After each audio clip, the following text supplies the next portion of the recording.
Maranatha, the Lord is coming. A devotional by Ellen G. White. November 7. Home at last. Well done, thou good and faithful servant. Enter thou into the joy of the Lord.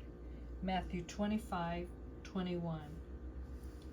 As your senses delight in the attractive loveliness of the earth, think of the world that is to come, that shall never know the blight of sin and death, where the face of nature will no more wear the shadow of the curse.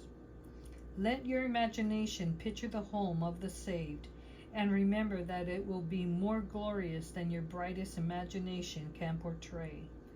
In the very gifts of God in nature, we see but the faintest gleaming of his glory.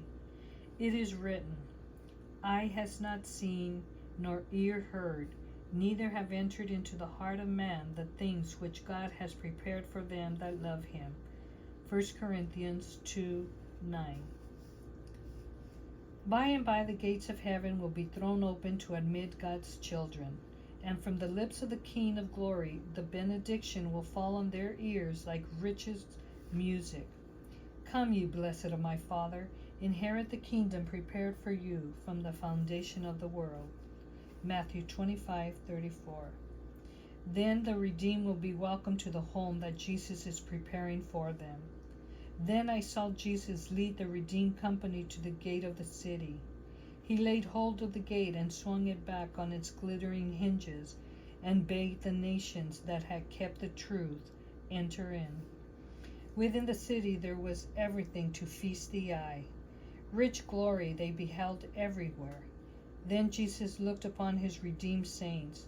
Their countenances were radiant with glory, and as he fixed his loving eyes upon them, he said with his rich musical voice, "I behold the travail of my soul, and am satisfied." This rich glory is yours to enjoy eternally. Your sorrows are ended. There shall be no more death, neither sorrow nor crying, neither shall there be any more pain. Language is altogether too feeble to attempt a description of heaven.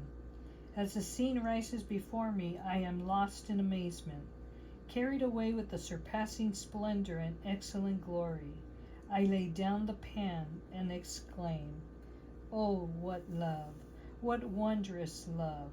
The most exalted language fails to describe the glory of heaven or the matchless depths of a Savior's love.